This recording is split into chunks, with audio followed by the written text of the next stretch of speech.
Singapore is one of the dozens of countries in the world that still has the death penalty. 11 people are said to have been executed last year.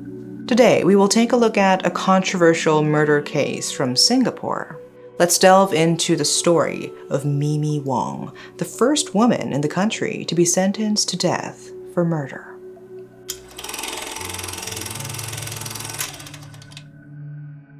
Mimi Wong was born in 1939 in Singapore's Straits Settlements.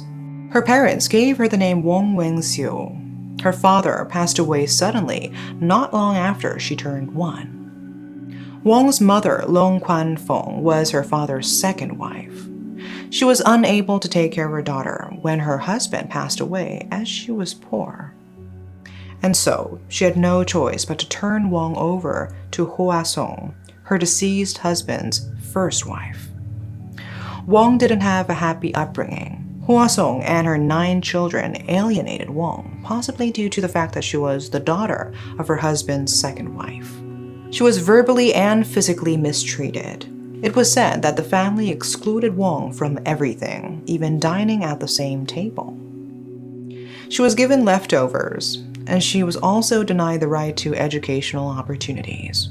Wong decided to work as a factory worker at the young age of 14 years old in an effort to support herself. Sometime in 1956, a friend invited Wong to hang out. It was then when she was introduced to a man named Sim Woo-kum, the school canteen stallholder. Not long after, the two became close and eventually started a romantic relationship despite a 7-year age difference. They dated for 2 years and then got married in 1958. Later that year, Wong gave birth to her first son and had another son in 1962. Her marriage to Sim, however, didn't last long. The trauma inflicted on her during her childhood had mentally impacted her. Wong had a short temper in contrast to Sim's more mild temper. Throughout their marriage, Wong abused Sim and his mother both verbally and physically. Sim didn't fight back whenever his wife got physically aggressive or violent, sometimes with knives or rods. Sim ran outside to avoid the attacks. In one instance, Wong hit Sim with a bread knife, leaving a scar on his forehead. While he was mild-tempered, Sim was a compulsive gambler. He gambled away the hard-earned money he and his wife saved. His addiction cost him his family's life savings. He was also fired from his job, making Wong the sole earner for the family. She was forced to work multiple jobs, and Sim took the money that she earned and used it to feed his own gambling addiction. Wong knew that she couldn't continue on with the marriage. In 1963, she divorced Sim and left her children in his custody. She started to look into different careers to support herself after the divorce. She decided to work as a cabaret dancer at a bar under the stage name Mimi Wong. She quickly became popular among the male customers because of her physical attractiveness. She earned the title of the Queen of all bar hostesses in Singapore. She made a lot of money, and she had countless lovers. While she was having the time of her life, Sim couldn't move on after the divorce. He visited her at the bar occasionally and asked her for reconciliation. But Wong always turned him down. 3 years into the job, Wong started to notice a regular customer at her shows. He was Hiroshi Watanabe, a high-ranking member of a Japanese corporation who was part of a reclamation project in the eastern part of Singapore. Hiroshi had taken a liking to Wong, and soon after, she started harboring feelings for the man. They started a romantic relationship, but there was a complication. Hiroshi was married and had children. His family was in Japan. He still loved his wife, Ayako Watanabe, and was reluctant to leave her for Wong. Despite this, their affair continued for quite some time, even though they knew it wouldn't end well. Wong got pregnant. She didn't want a child, and so she asked Hiroshi for money for an abortion. But Hiroshi said he didn't have any money. She decided to use her own money and traveled to Penang, Malaysia, where abortion costs were lower. Wong and Hiroshi continued their relationship after the abortion. But their affair ended in 1968 when Wong met a businessman from Hong Kong. She moved there with a man, but the romance was short-lived. The man learned that Wong was carrying his kid and kicked her out of his house. This time, she decided to keep the baby. In 1969, she returned to Singapore and started working as an escort. She reconciled with Hiroshi, who rented a room on Alexandria Road for her. He sent her $200 every month. A few months later, Wong and her infant daughter moved in with Hiroshi on Everett Road. Hiroshi decided to tell his wife Ayako about his mistress. Later that year, he confessed his affair and she got upset. But Hiroshi convinced his wife to travel to Singapore and meet his lover, given that he was afraid of the possibility of harm to himself. Hiroshi was aware of Wong's bad temper, and Wong apparently threatened him not to cut ties with her. He thought that by setting up the meeting between his wife and lover, he might be able to make everyone feel more at ease. This enraged Wong, who then abused Hiroshi. He calmed her down and encouraged her to put her angry feelings aside and meet his family. On December 23, 1969, Ayako and her 3 kids arrived in Singapore. Hiroshi brought his wife and children to the house where he and Wong lived. Wong and Ayako appeared to get along well, as there were no arguments or physical altercations. Wong even prepared snacks for Hiroshi's children. The kids gave her the nickname Obasan, which translates into auntie. Everything appeared to be going according to Hiroshi's plan, but he had no idea that Wong was envious and her kindness was merely a front. Wong, however, saw how much Hiroshi cared for his children, and she couldn't bring herself to separate him from his family. Wong made an effort to endure the difficult situation, even though she wanted Hiroshi for herself. But that effort didn't last long. After a party on New Year's Eve, Hiroshi stopped by Wong's home in a drunken state.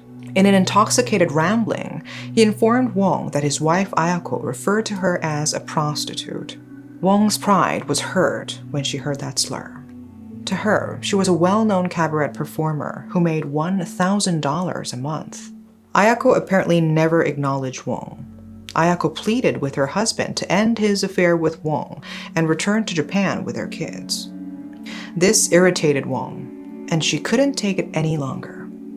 Wong reached out to her ex-husband Sim for help. She wanted Sim to beat up Ayako, and Sim reportedly sought $500 for the act. Wong agreed to his terms. On January 6 the following year, Wong had dinner with Hiroshi at his home. Wong asked him to spend the night with her, but he rejected the idea, saying he would work late and then go visit his wife Ayako and his kids. This annoyed Wong, and so she called up Sim. The two took a taxi to the Flamingo nightclub at 9 p.m. She was apparently trying to create an alibi for herself. After she got off work, Wong and Sim took another taxi to Ayako's rented home in Jalan Seaview. Before they arrived, Wong handed Sim a tin filled with toilet cleaning liquid and instructed him to hurl the liquid into Ayako's eyes. Ayako answered the door and asked Wong what she wanted. Wong told Ayako that she had brought with her a repairman for a broken toilet basin at her home. Surprised at the thoughtful gesture, Ayako let both Wong and Sim in. On their way to the bathroom, Wong took out a knife and a pair of gloves from her bag. When they got there, Sim threw the liquid on Ayako. Wong then stabbed Ayako multiple times. While Ayako screamed in pain, Sim grabbed her and tried to cover her mouth to shut her up. During that process, Ayako bit Sim's index finger, leaving him with a wound. One of Ayako's 3 children, 9-year-old Chieko Watanabe, was awake at the time of the attack. She opened her bedroom door to see what was going on after she heard her mother screaming. Chieko was horrified at what she saw, and she started to scream and cry. Wong rushed over to cover the child's mouth, but Chieko managed to get away. She ran to her sibling and woke them up, and then they all ran to their mother. Ayako is said to have bled to death soon after. Wong and Sim had already fled the scene. Later that night, at around 11 p.m., Sim called his friend Lee Chung-sui to ask about a room he could rent for the night. But because it was so late, Sim was told to call the main owner the next morning. Eventually, Lee allowed Wong and her daughter to stay at his flat while Sim went elsewhere. Meanwhile, Hiroshi came home that night to his children crying and his wife's gruesome dead body. He asked his children what happened. Chieko told her dad that Obasang and a man she didn't know attacked her mother.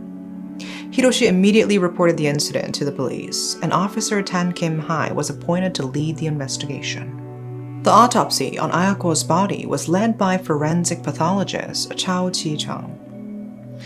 The professor concluded that the main wounds were stab wounds on her neck and abdomen. The stabs had cut through major blood vessels. This made Ayako die around 5 to 6 minutes after the wounds were inflicted. It didn't take long for investigators to arrest both Sim and Wong separately. They were charged with the murder of Ayako Watanabe with the help of Chieko, the key witness to the crime. Their trial began in November 1970. During the trial, Wong and Sim placed the blame on one another for being the mastermind of the murder. Wong defended herself, claiming that she was merely fighting with Ayako in the bathroom before Sim tried to separate them by stabbing Ayako. Wong added that she had been drunk at the moment as well. Wong's psychiatrist, Dr. Wong Yip-chong, said Wong was mentally disabled due to a Japanese encephalitis virus she contracted from Hiroshi, her partner. The prosecution psychiatrist disputed this, asserted that Wong was mentally conscious when she killed Ayako in such a heinous manner. Sim, on the other hand, admitted that he had helped Wong beat Ayako. However, he denied being involved in the murder itself, saying he was only trying to separate the two fighting women. He said he was bitten by Ayako and trying to hold her back. Sim even accused Wong of being a member of the Red Butterfly Gang, which consisted of female triad members. They continued to blame each other during the trial, which lasted less than a month. On December 7, 1970, High Court Judge Tan An-ta found Wong and Sim guilty for the murder of Ayako Watanabe. Judge Chor Singh added that Wong was indeed in control of her mental state and murdered Ayako out of jealousy for Hiroshi. Both of them were sentenced to death. Wong was transferred to Changi Prison and filed 2 appeals.